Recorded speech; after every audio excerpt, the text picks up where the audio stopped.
Congratulations, you made it through the March 15th deadline. You business owners out there, you crushed it. Partnerships and S corporations, that was last week. And now you get to worry about the 4/15 deadline for your individual income tax returns. Lucky you. Today, I'm gonna give you a checklist of what you should be going through over these next few weeks to make sure you're in the best spot possible and there's no surprise tax bills for you come 4/15.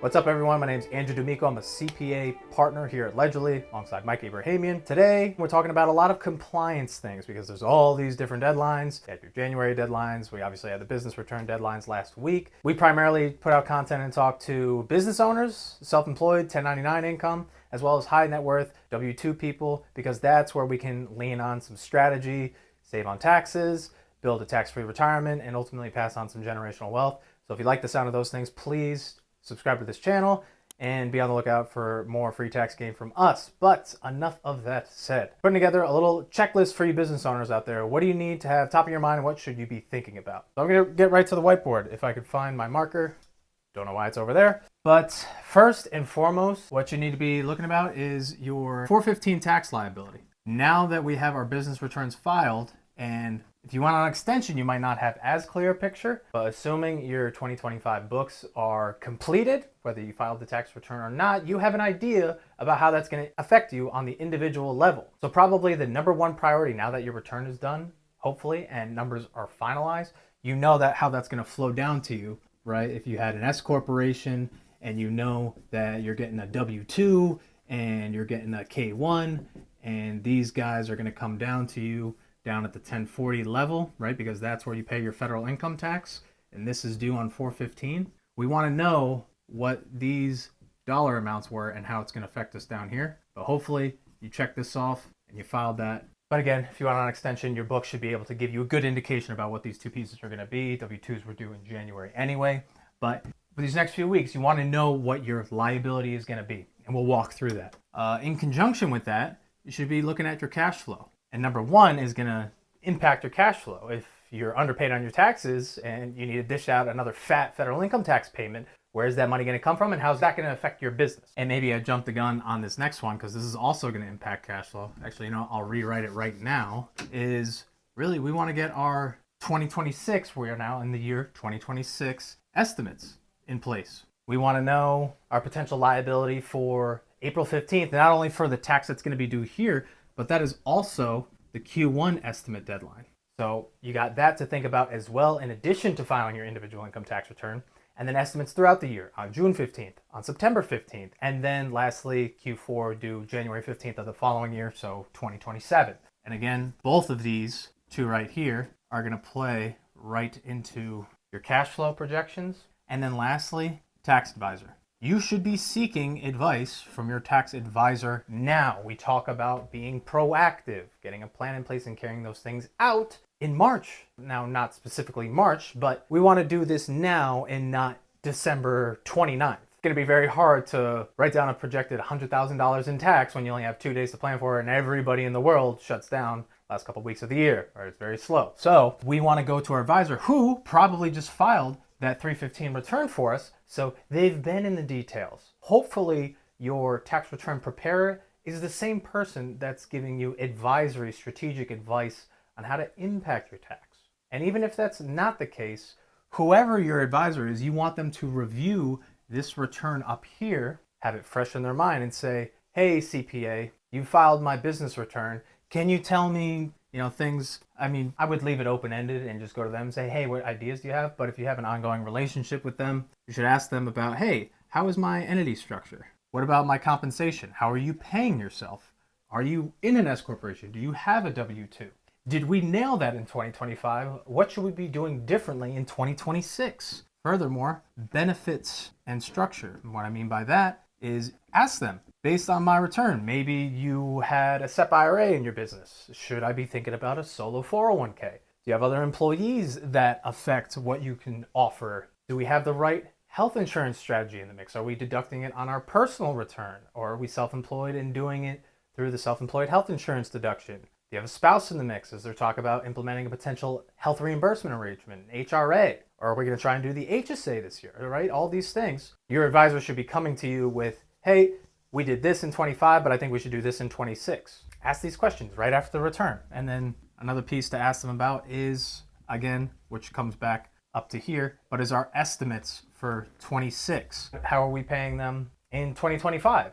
Did we just pay vouchers individually? How did we pay our state estimated taxes? Should there be the PTE route, the pass-through entity route, where you made tax payments, state tax payments, straight out of the S-Corp and got a deduction up here for, let's say, 20K to reduce your federal tax, because this impacts this business return. You get the deduction, the K1's lower, and then you're paying a lower taxable income federal tax at the 1040 level. So did you do the PTE strategy? Yes or no? Should we be doing the PTE strategy? How does your SALT look, right? With the new raised state and local tax cap that Trump put out, it's now up to $40,000 with phase outs. But asking them about, did we pay our tax on time? Did we meet safe harbor rules? What are the safe harbor estimates that you should be paying to make sure we're minimizing any interest and penalties? So those are three kind of macro topics to talk about. But at the end of the day, just go to your advisor and say, hey, CPA, here's my business return. You just did it. What can we improve on? What could I do starting today? And lay that map for the next 9 months of the year. So hopefully you find that helpful. That's our checklist here. We want to do bang, bang, bang. We want to do all these things. I should say, talk with tax advisor, but you get the gist. All right, now let's talk numbers and those first 3 points, right? Our projected 415 tax, Q1 estimates for 2026, as well as how we're gonna maintain our cash flow, or what things we should be thinking about on that end. So I'm not gonna go crazy, but let's say we have a taxpayer with a spouse, right? We're gonna be married, filing jointly. And our sources of income for these individuals are, one of them has an S corporation, which if you've seen us before, we know we're gonna have a W-2 salary, and we're also gonna kick out a K-1 from that. And then maybe spouse up here has a W-2 from their own day job. And ultimately, it all comes down to here, to their 1040. Bang, bang, bang, poor arrows. But let's say spouse has 100K W-2. This K1 is 150. Nope, did I want to do 150? I think I wanted to do 100. And then their W-2 from their own small business is 50K. So what does that equal in total income? You math magicians at home, we know that's about 250 in total income. And again, I'm going to keep this high level, but let's say after various deductions, take the standard deduction, or they could be itemizing. Maybe they have other strategies like HSA deduction, perhaps traditional retirement account contributions. But let's just give a range. It's not without the realm of possibility to think that their taxable income after all these adjustments and perhaps other sources of income could be like 175K to 225, right? Not without the realm of possibility. And let's say at the end of the day, their total tax assessed, and I'm just going to say federal. So I'm only talking about federal income tax. Not going to get into FICA, Social Security. We're going to assume we're paid in on those two things on our W-2 withholdings anyway. But let's say our federal income tax for these two people, for this married filing joint couple, is about $40,000. So right now you're looking at this right after March 15th deadline. That's what you're thinking your total tax is going to be. So now we got to back into that. That's going to be the total tax assessed, but how paid in are we on that? So you check your W-2s. So what kind of W-2 withholdings, yep, always trips me up, do we have that we paid in during the year? Let's say it's 20K. And federal estimates, if you're familiar, quarterly estimated tax deadlines, very important for business owners or anybody generating side hustle income, 1099 income. They're due every quarter of the year. Let's say throughout the year, they paid in another 10K in federal estimates. So you back that 30 out of this 40, they're left with 10K due on 4/15. And that's strictly just talking about 2025 activity. Rewind the video back, you know that I mentioned our Q1 estimate for 2026 is also due this year. So we're going to need more than $10,000 in this example, more than $10,000 on hand to take care of that Q1 estimated payment as well. So that's where you work with a bookkeeper, accountant, or maybe your tax advisor who's doing everything and talk about your 2026 year-to-date income. You better have up-to-date books. Okay, I'm projecting through 3 months. We are on the same pace as last year. Call it 10 to 15K a month net income. Or maybe we're crushing it. Maybe we doubled that number and we're absolutely cruising. That's going to increase our tax liability as well without any implementation of other strategy. Conversations to be had with a professional. But for terms of our example, let's just say after talking with the right people, we're going to say our 26 Q1 estimate. Let's assume we're crushing it. We paid in 10 in vouchers last year. Maybe this year we're going to plan to pay in 20 across 4 quarters. So that's $5,000 a quarter. So we're going to say our Q1 estimate, we're going to do 5K. So that means you need 15 cash needed. Now that we have our final answer, our estimate of what we got to pay, where is that money going to come from? So let's get rid of this little, but now let's think. We know this person had an S corporation, so they're going to have a business checking account. I'll just label cash up here, cash sources. So we know we have an S corporation, and maybe on the right side of their trifecta, right, for any assets they have, cash, retirement accounts. Let's keep it simple. Let's say they have a joint checking account and maybe a joint savings. Maybe our checking's got 20K, our savings has got 50, and our S Corp, our business bank account, has got another 50. So altogether, right after we file our tax returns on 3/15, these taxpayers have about 120K cash on hand. So our friends here are in a pretty good spot to cover a 15K liability. So when talking cash flow, you know 15 is going to come out from somewhere. We don't know exactly where yet. And then think about on the business side, what is our net cash flow each month? I'm saying this is a glorious situation and our business owner is crushing it, but a lot of times business is going to be seasonal.